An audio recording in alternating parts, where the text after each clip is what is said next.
Welcome to the WRAL Out and About podcast. I'm your host, Mark Bergin. Today's guest is a North Carolina native who's living the ultimate out and about adventure. And even though he lives in one of the most vibrant cities on the planet, his content is all about home and what home looks like for real people. Caleb Simpson has amassed a massive social media following by asking a simple question: how much do you pay for rent? Caleb, welcome to the show. I want to start with your North Carolina roots. Uh, what was your upbringing like in North Carolina? That's the reason we're talking here this afternoon. Yeah, NYC gang, let's go. Thanks for having me, Mark. I'm born and raised in Morganton, North Carolina. It's on the western part of the state near Asheville, just right off of I-40. I'm one of 9 kids, which is pretty crazy from the same parents. I had a kind of unusual upbringing in the sense of like I was homeschooled with a very Christian family. Um, so getting out of the house and trying to go see the world and explore was kind of like something innate inside me because some of my friends were like in public school or doing sports and traveling around, and I was kind of at home a lot or in church. So like this innate um, feeling to want to just explore the world was kind of instilled in me at the very start. Since the internet never lies, Caleb, I saw that you spent a little bit of time in Fayetteville as well. So you're raised in Morgantown. Is my internet research correct, first and foremost? It's so correct. I went to school at Methodist University in Fayetteville, North Carolina. So I grew up playing tennis, kind of started when I was like 12 years old. And that was kind of my outlet to just go play games. I love playing games. And they had a program at that school called Professional Tennis Management, and it was like a minor. So I kind of just was like, okay, well, I like tennis, and they'll teach me how to like teach tennis and teach at clubs. And I had opportunities to go travel and explore a little bit for going to that school. So you're in Fayetteville. Then how do you end up in the Big Apple of New York City? Walk me through that. Yeah, it was there was no dreams of moving to New York City like most people do. So through that program, that tennis program, I studied business and then had that minor in professional tennis management. And I kind of just told the program like, hey, if there's any job opportunities on the business side, because I didn't really want to teach tennis because I know like there's only so much longevity in that. I was like, maybe I can learn more on the business side. Um, an opportunity came with this company called Tennis in Manhattan, and they reached out to the program and they said, hey, we're looking for someone to come manage one of our clubs. Do you have anyone interested in that? Then they called me. Then, I jumped, had an interview, flew to New York City the next day. Then they're like, you're hired. And I was like, oh gosh, I guess I'm moving to New York. Wow. Wow. So I know you had several different channels. You've tried different things with your video creation. I listened to the interview that you had on the Colin and Samir show as well, the Creator Studio show. Um, can you just walk me through the process of, to what you're doing now, but how you had years and years and years of experience in video creation specifically before you got to what you're doing now? Yeah. I mean, I just kind of like led with curiosity from the beginning. When I moved, I'd always had a fascination of, cameras and what a camera could lead to exploring and seeing new things and watching people on YouTube and stuff. So when I moved to New York, I didn't have any friends. So I just thought, okay, well, there's no one here to distract me now to say like, oh, let's go to the bar, let's go hang out. Or why would I spend 2 hours editing a video when I can go hang out with somebody? So I just started shooting pictures on my cell phone when I got to New York. And then I shot a video on my cell phone, and then I like downloaded a software and I just started editing it. And then I was like, oh, this is pretty fun. So just in my free time, when I was working at the tennis club for about 3 years, I just like taught myself filmmaking and photography. Particularly, I didn't really want to learn photography. I was just like into video. But then as I sought out mentors and started getting these little gigs here in New York City, everyone's like, well, you need to shoot photos too, or no one's going to hire you. So I was like, okay, well, I need to learn how to shoot photos as well. So kind of the process was I would get off work and then I'd go home and try to learn like one new video transition or like watch one YouTube tutorial and try to apply it every day. Yeah, and that grind never stops, Caleb, in terms of content creation, in terms of learning new tips, techniques, people to try to get people to consume and watch, but then to provide value to people as well. And that's something where, with your format that you have now with your apartment tours, it gets you really quickly, but you go from, meeting someone on the street to then you are then seeing the inside of their home, and it's seeing a side of them that's just so deeply personal. Totally. So having spent so many years creating video and, for in the music industry, I helped with a startup. I worked with YouTubers and Instagrammers and all these different people, like seeing different sides of just how we consume ultimately. Um, I realized like a trend that was happening were these men on the street trends. And Mhm. a YouTuber told me like when I was seeking out information, he's like, make something you want to see. And I was like, I want to see more. I want to see more of these people. I don't want to just see the street interaction. So that kind of led to the question like, oh, can I see inside of your apartment? Like, that's kind of ridiculous. And then we'd get a more personal look and glimpse into someone's life. And ultimately, someone's way more comfortable in their home as well. So I think Mm. you get to see like another side of that human. Just as long as you give me a little bit of time to tidy up though, Caleb, and I'm sure that's something you deal with where it's like, "Hey, I'd love to come see your home, but I wasn't expecting you either." Yeah, the amount of people who haven't, hung art up on their wall for like a year and a half, and then they say, "Wait, let me get that art up. Let me get that art up on the wall, and then you can come over." You know? That's the real Uh, stuff I'm doing here. I'm getting that art on the wall, apartment's cleaned. so walk me through, what does your typical day look like from when you wake up to where you put your head on the pillow at the end of the day? Mm. Well, it changes dramatically from day to day, kind of based off of what I have going on now, but the through line is I'm pretty much up at like 6:30 every day, and I'm like, cold shower, cold plunge, workout, Ooh. coffee next. Just because that's like the one thing in my life that's like I can rely on that to be normal, if that makes any sense. It's always there and it gets me going in the morning. Then it's a lot of like emails, phone calls, scheduling. And then I'm off to most likely shoot videos, whatever I have planned for that day. Um, then back editing videos, posting videos. Um, and then kind of how I operate is that I think there's two ways of thinking about getting something done. It's like you could plan it out and plan it for another day, or if the idea hits you in the head, you just do it right then. So a lot of times, actually, from the moment I wake up to the moment I go to sleep, I'm kind of thinking about this thing. I'm like really obsessive about it. So whenever ideas are hitting me in my mind, I'm just like starting to reach out to people or call people or emails or DMs or whatever it is to get a hold of people and get things planned and in motion. Going to your North Carolina roots, we're in Raleigh, which is in central North Carolina. For anyone who might be watching this or listening to this on a podcast, the idea of micro apartments in Raleigh, have you heard about this at all? And just the reason I ask this is because you've seen so many different people's homes in New York City.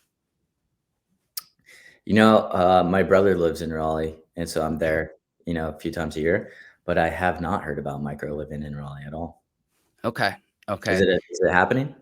Yeah, it is a little bit. And you have a lot of different a lot of tech companies. Obviously, you have the three schools in NC State, Duke, North Carolina, which makes up the triangle.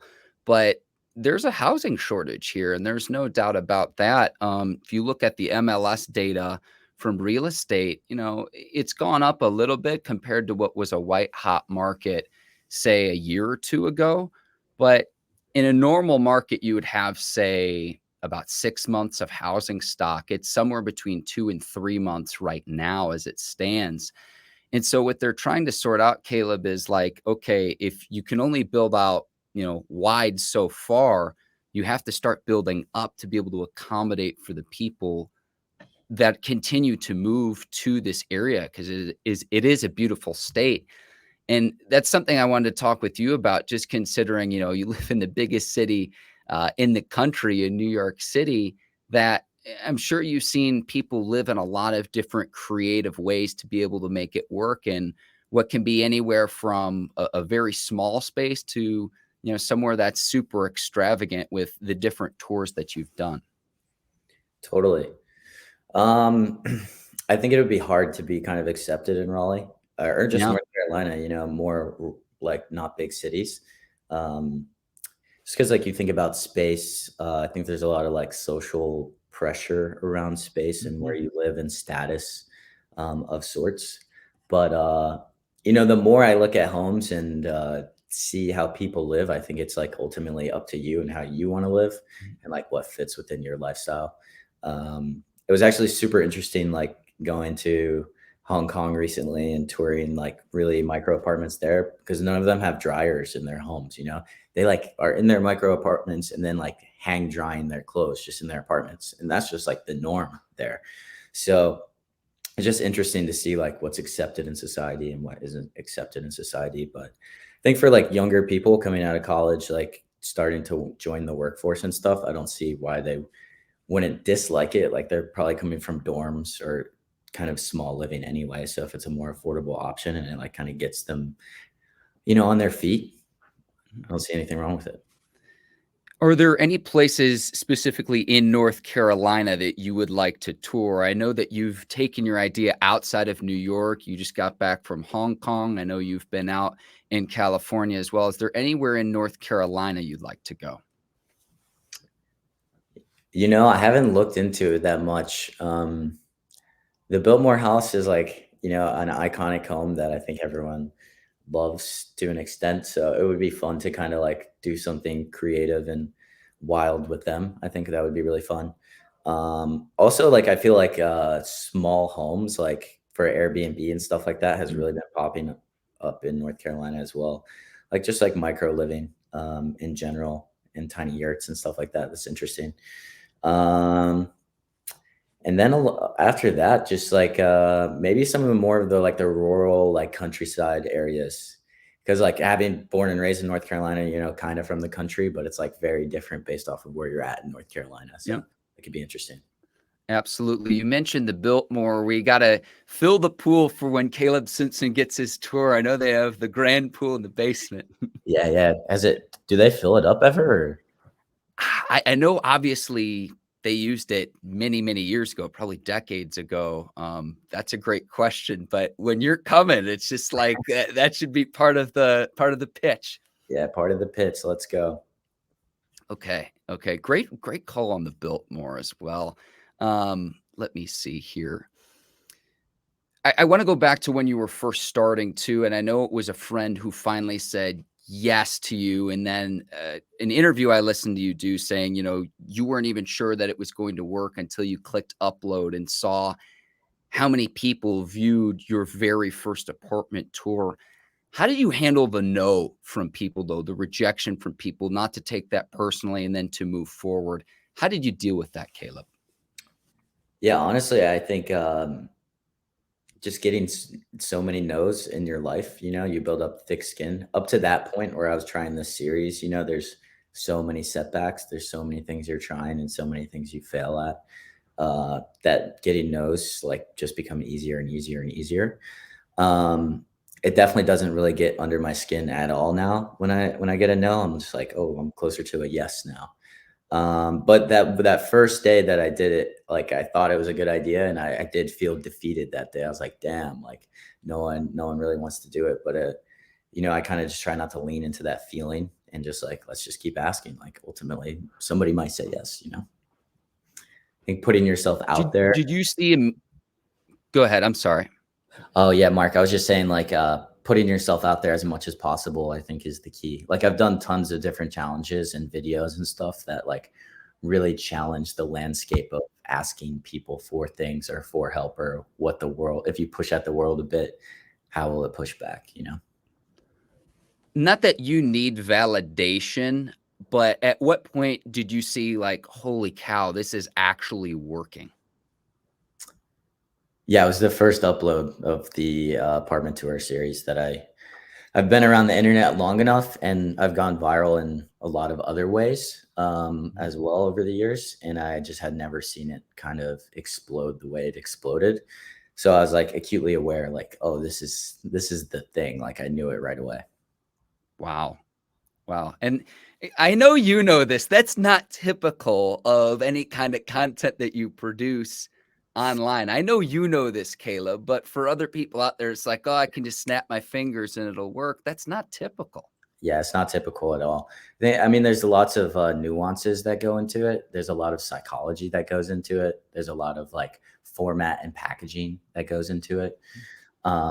But yeah, it's just been like years of trial and error. And yeah, it's still hard to kind of like fathom even now, just being like, oh yeah, my video just had like 50 million people saw it. Like that's like there's like echelons of like creators that like kind of reach that pinnacle, and it's still like I don't really get it. I know it's happening, but I'm like, wow. All I can say is wow.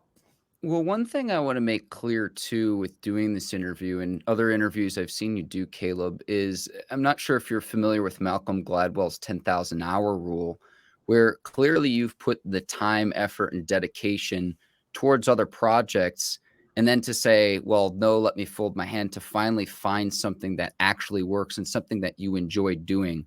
That comes across in the content that you produce. I mean, it's as simple as, when you're flopping onto someone's bed during your apartment tours, that's like the staple of some of the videos that you produce. For sure.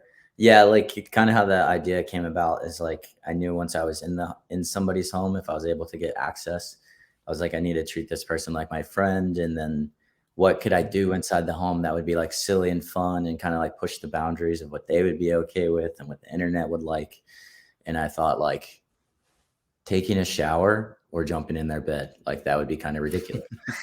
The shower takes a bit more time and effort. So I was like, let's see the bed one. What would you say is the favorite part of a home tour? I'm sure it's a little bit dependent on the home, but Yeah, I think it really goes back to the people. It's really fun to just be able to get to know a new person every day and kind of hear their background, and you kind of know like their hopes and their dreams and what they're working on and their backgrounds. And kind of second comes the home, because like the person is like the identity of a home in general, unless they like designed the home, but most of the time somebody else designed it and then they created it, whatever little world that they live inside. So getting to know the person and then seeing the home after that, like correlating the two is pretty fun.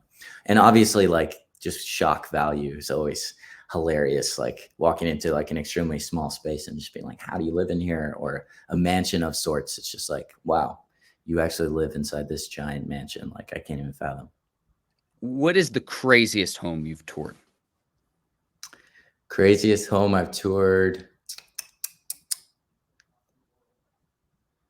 I think it's on two sides of the spectrum. One, I was in Hong Kong recently, and they have like around 250,000 residents that live inside these super, super tiny homes, little apartments, like up 10 flights of stairs and then down these winding hallways. And it feels like third worldly, almost like a war is going on, to be honest. And like some people live in these stacked cage homes. So it'd be like a cage stacked here, here, here, and like three people live in those. So just seeing that and observing that and seeing how some of these people live, that was just like, wow, I'm in shock. Some people live like this. And then on the flip side, I went into a mansion recently in LA. That video is not released yet, but it was a Game of Thrones, Harry Potter, Alice in Wonderland themed mansion that yeah, he had like a throne in the living room. I mean, the ceilings were, it felt like you were in a church, like his whole home. So just like walking in there, I was like, this is just crazy. It feels like an event space, you know? When are you releasing this video? Do you know yet, or can you say yet? I think it'll be in like a month. Okay. Yeah. Okay. What was there like memorabilia from, whether it was Harry Potter, Game of Thrones? Was there a piece of memorabilia that stuck out most to you in this home that you saw? Yeah. So one was the throne. It was like a custom built wooden throne with like hand carved wooden swords, like all etched into the throne ultimately. Like if you can imagine like what a king would sit on, that's exactly what it was. Mhm. And then he like got all these like 100-year-old basically like wooden cabinets that were just insane, just like stacked around. Just the detail of all the things he went through importing from different countries and all these absurd things. He put like $7 million into detail. So we'll put it that way. So the New York City apartment tour guy meets the king of the North, if you will. Yeah, definitely. Definitely. And he had a big beard and a mohawk, so he fit the vibe. I cannot wait to see that video. Let me flip this on you now, though, Caleb. What's the craziest thing that has happened to you on a tour?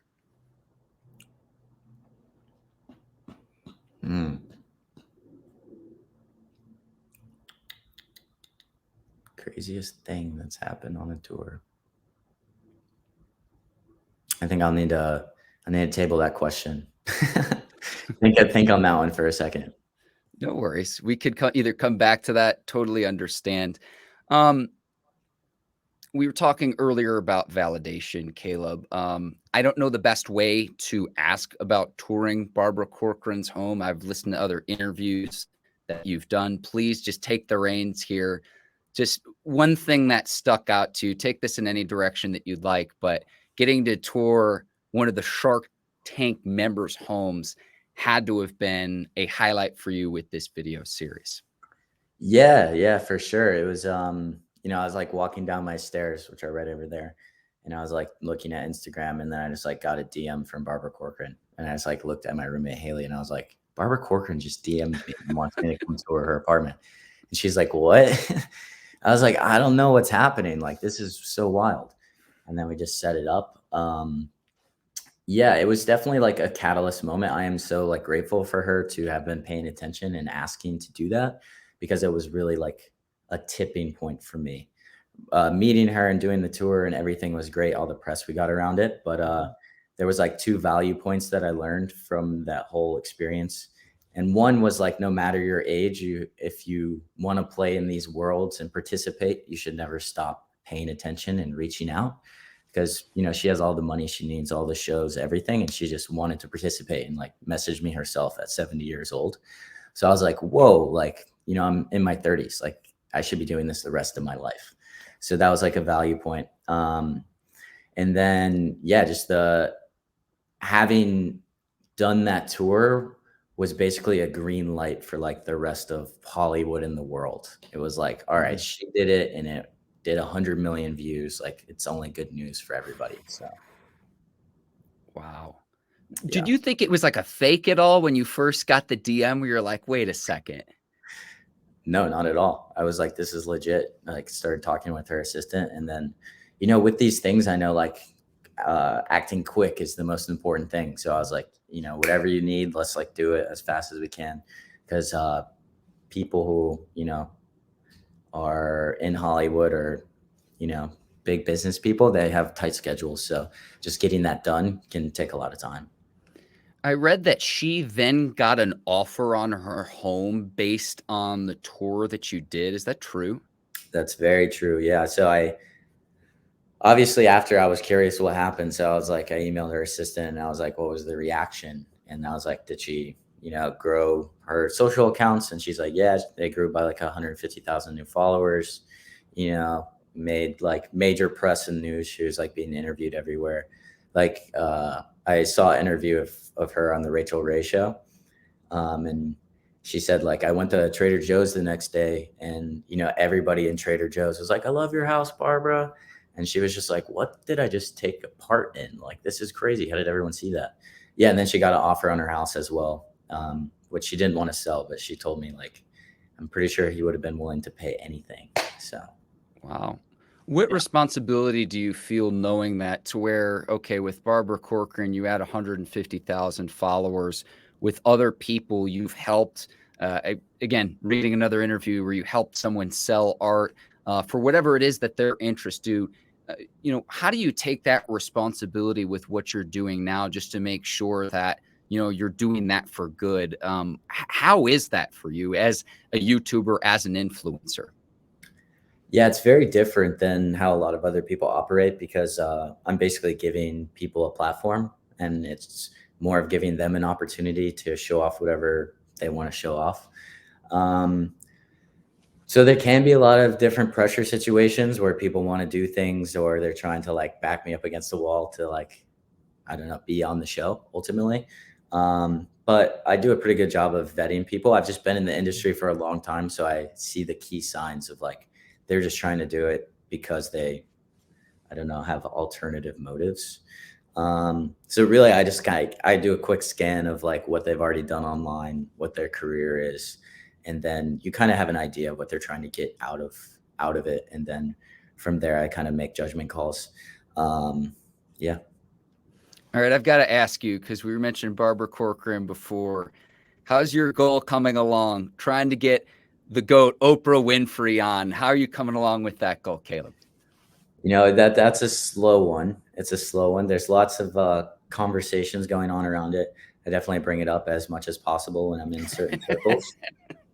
It's always mentioned, you know, it's been mentioned to someone that knows Oprah Winfrey, and I was with him, and he's like, well, that makes complete sense. She should just do it. And I was like, I know, but like, I need someone to tell her that, or I need to get on a call or something.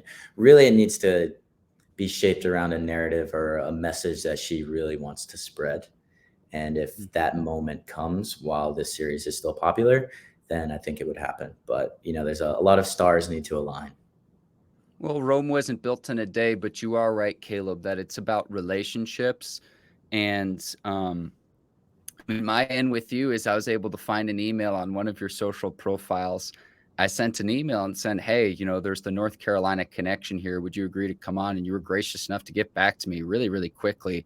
I think by the next morning, and here we are. But it's about relationships to where, you know, if we ever have the opportunity to speak again, we can then reference back to, you know, the seed that we planted now here speaking this afternoon, to where, you know, later in life, you never know what that can potentially lead to. Totally. Totally. So now you can see I respond quick. That's my thing. I'm like, let's do it. Let's go. Why not? Let me see. Where do you go for honest feedback to your content? Because you want to be cognizant of what people are saying in the comments. Sometimes people can be keyboard warriors, but where do you go to say, hey, this is working? Hey, this isn't? Do you have other friends that are YouTubers? Sorry, I don't want to put words in your mouth, but where do you go for feedback, Caleb? Yeah, that's a great question. Where do I go for feedback? Well, I know what's right and no one else does. So there's just that. I'm kidding. Really, I do have a lot of friends in the space, and a lot of people that I work with who have been in the space a long time. So a lot of times I'll reference them. I'll just send them the videos and just be like, hey, what do you think about this? And typically they'll give me like honest feedback, like what I should cut out. Should I post the video? This, that, or the other. As far as like keyboard warriors go and comments, I do read through them, but I'm mainly looking for like a through line theme, versus like, we love it, we hate it. I'm just looking for like a collective, like consensus. And then whether that collective consensus, whether I decide to use that information or not, is neither here nor there. But I think it's important if the audience is, you know, really leaning one way. It's like, okay, well, maybe I can add that in. For example, a lot of people wanted to know, like, what do these people do for a living? And sometimes I add that in the video of them saying it, but there's only so many seconds I can use in a video. So a lot of times I'll just like start adding it in the captions, or I'll add more details in the captions. So if people really want that information, they can like go read about it. Well, especially in trying to get someone right away and their attention right away in the first 3 to 5 seconds is something where in news, it's tough sometimes because they're scrolling to the next thing and it might not even be related to the subject topic that they came across your specific video for. For sure. And a lot of comments and stuff on the internet, they're just like based off of like one video, one little thing, and then they're just like, here's my opinion. And it's just like, there's a lot more that goes into it than that. Just personally, Caleb, I've noticed that people with some of the nastiest criticism, and then it's like you click their profile, it's like, oh, sweet, 10 followers. And it's just like, it's easy to criticize when, you know, you spend hours and hours and hours, the pre-production, actually shooting, the post-production, everything that goes into creating a piece of content. And again, putting yourself out there. For sure. For sure. Let me see here. Just a few more questions for you here, Caleb. What inspires you? Like, what's your ultimate goal? But what is your inspiration behind this series? Yeah, so kind of how I was talking about at the beginning, kind of just my upbringing and wanting to explore the world. Like I remember telling my mom once when I was a kid, like I want to be an explorer, and she said everything's been explored, like all the land's been explored.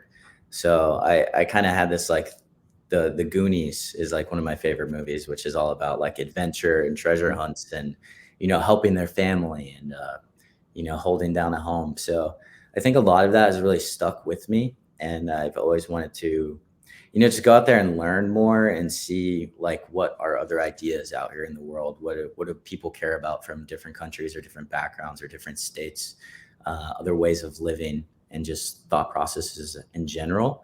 So I think that's what really motivates me and drives me is just learning more about people and how to live. And I know that's why a lot of people say they'll be like, "What do you think about like interiors of homes?" And I'm like, "It's always about the people. That's what I'm most curious Mm. about." Mm. Shout out to Chunk in the Goonies. You mentioned a movie of my youth, Caleb. Yeah, yeah, yeah. Plus, also on top of that, out of my own curiosity, I just like I've always wanted to figure out a way to play for my job. That's why I taught tennis for so many years. Mm. And just to be able to have like lean into my personality and just goof off for a job. I mean, it is a lot of serious work, but like within my work I get to like be playful and joke around and ultimately just like have a lot of fun. So Do you want to continue your video series with its current format? I know you've started to explore different cities throughout the world. What are the next steps for you? yeah, so next steps, um I really want to treat what I'm building as a variety show. So the home tours is a variety show.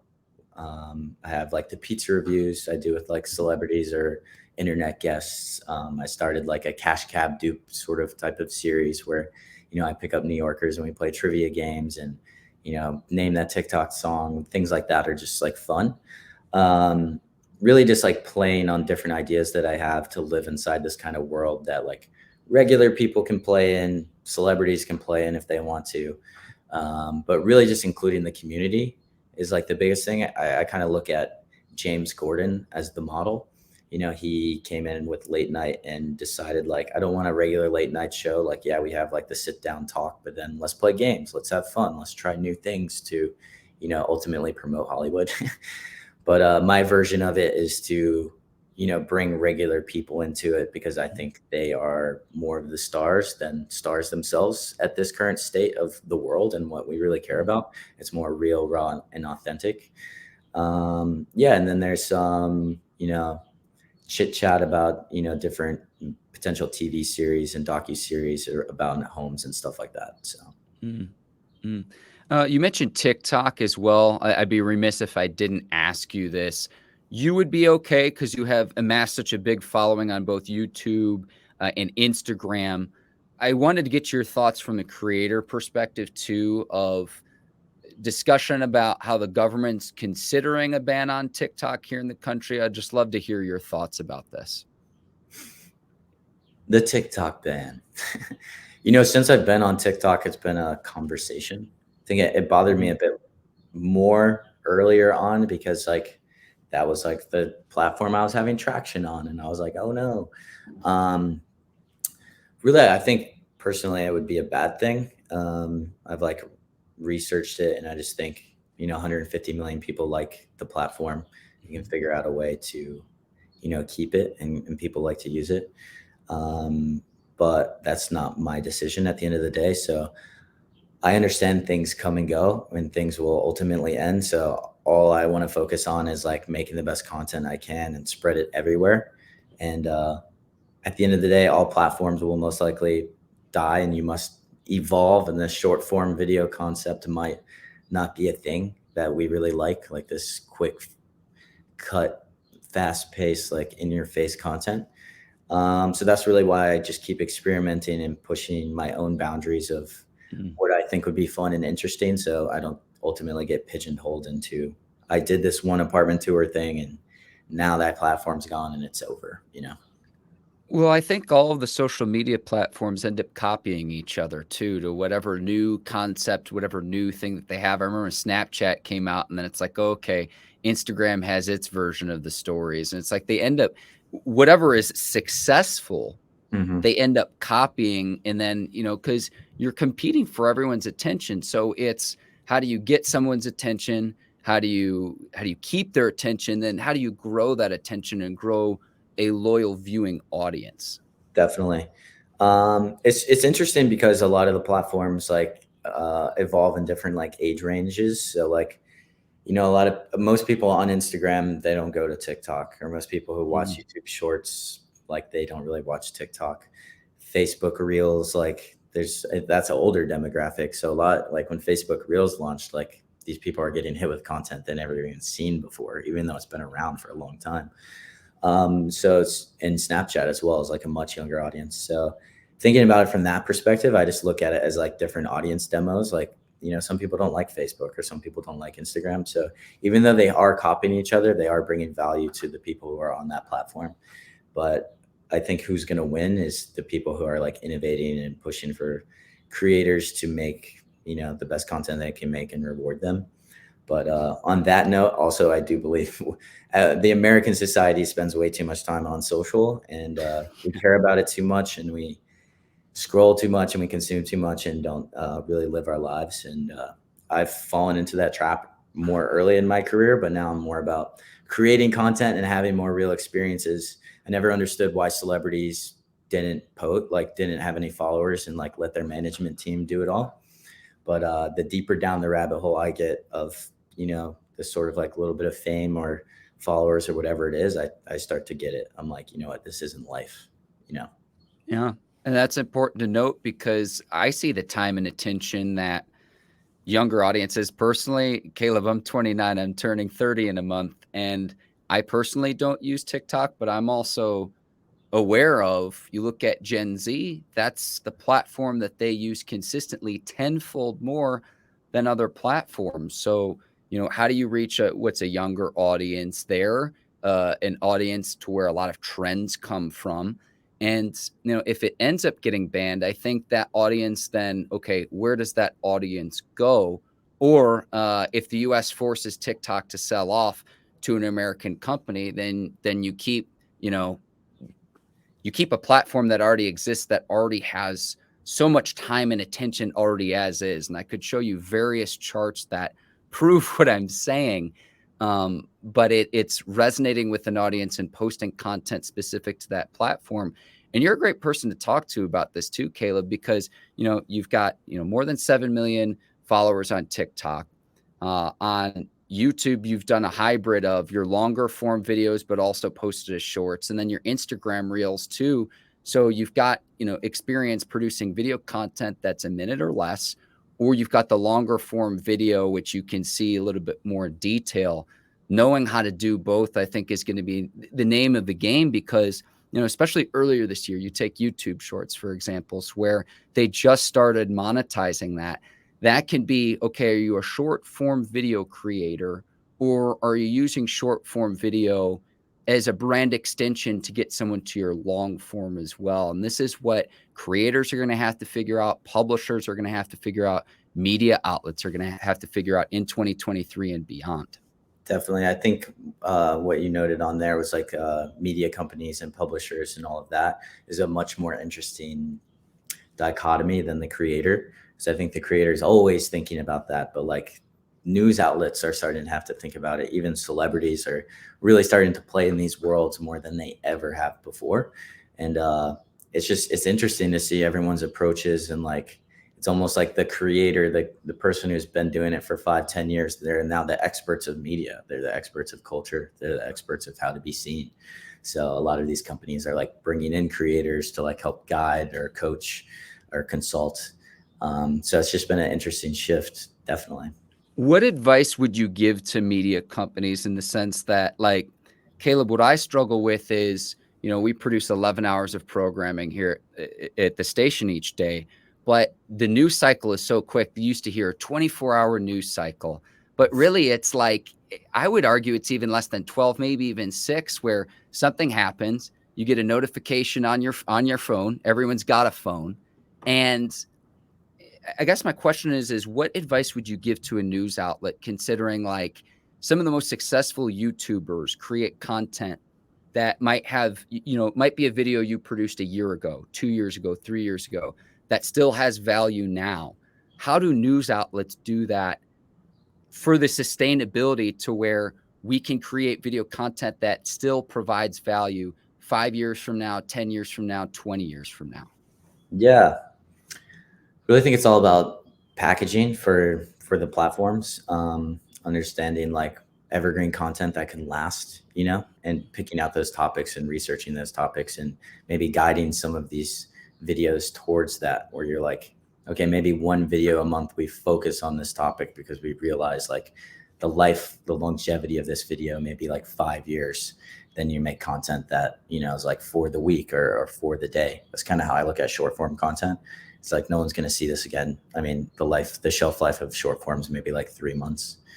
And even more than that, it's kind of like really gotten to a point where, you can create these long form videos like you're making right now and structure the long form so you can cut all these short form clips from it, with proper hooks and titles and segments of like, this is 30 seconds about this topic that people will be interested in.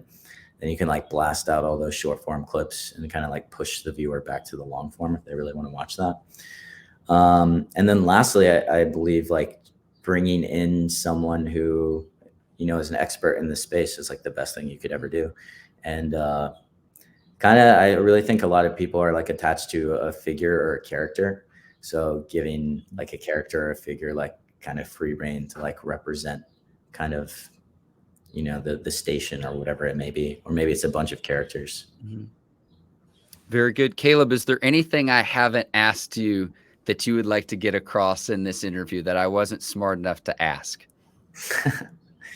I mean, if you out there are trying to make content or whatever it may be, it's like never an overnight success. And if it is, that's probably bad because there's so many things that you still need to learn and figure out. And ultimately media, as you know, Mark, is ever evolving. So you just need to be able to evolve with it. So what I kind of tell all my friends, when they're talking to me or acquaintances about, like videos and they want to go viral and they're like, oh, I want this to happen so bad. I'm like, if you really love it, like you're going to be doing it your whole life. Like that's kind of my thought process is I just like love making videos and connecting and trying out new ideas. So stop looking at it. So it's like a small window and understand like, you have like 10 years, like just keep working at it. And then you'll outlast everybody else because they're all like, oh, I didn't go viral this week, I quit, Caleb, thank you so much for your time. Someone with North Carolina roots as well. I wish you all of the best. And thank you for taking the time this afternoon on the WRAL Out and About podcast.